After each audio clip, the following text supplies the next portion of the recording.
Po 7 letih se zopet vračate na glasbeno sceno. Kaj vas je spodbudilo, da zopet prihajate na glasbene odre?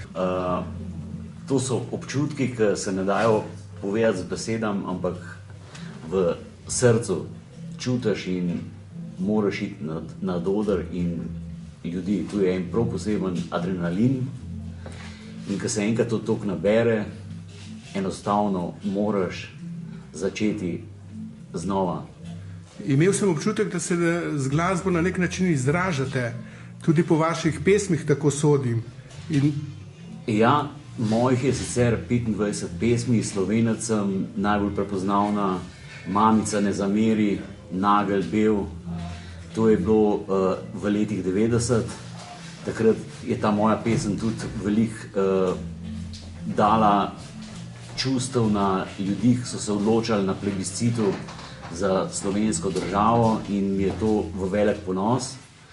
In mislim, da je bila tudi zelo dobro sprejeta med poslušalci. In mislim, da bo tudi zdaj v bodoče podobno.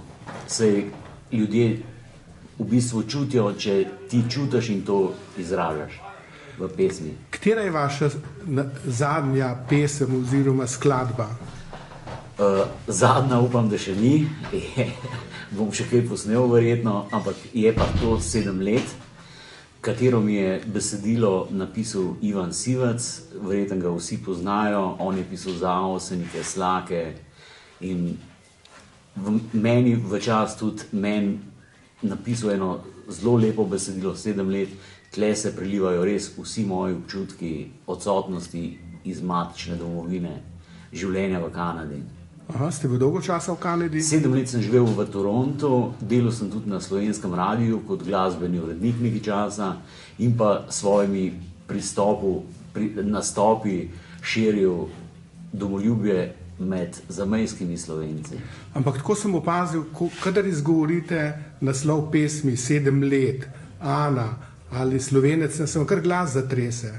Ja, te pesmi so res moje čustveno doživetje, kar pa čutijo verjetno tudi poslušalci, da kadar jo pojem, jo odpojem res srcem in vedno verjetno drugače. In kakšni so sedaj vaši načrti? Ja, da posnamem še kakšno lepo pesnico za poslušalce in pa se čim več pojavljati po Sloveniji na veselicah, rojstnih dnevih, abrahamih, kjer pač me bodo ljudje povabili.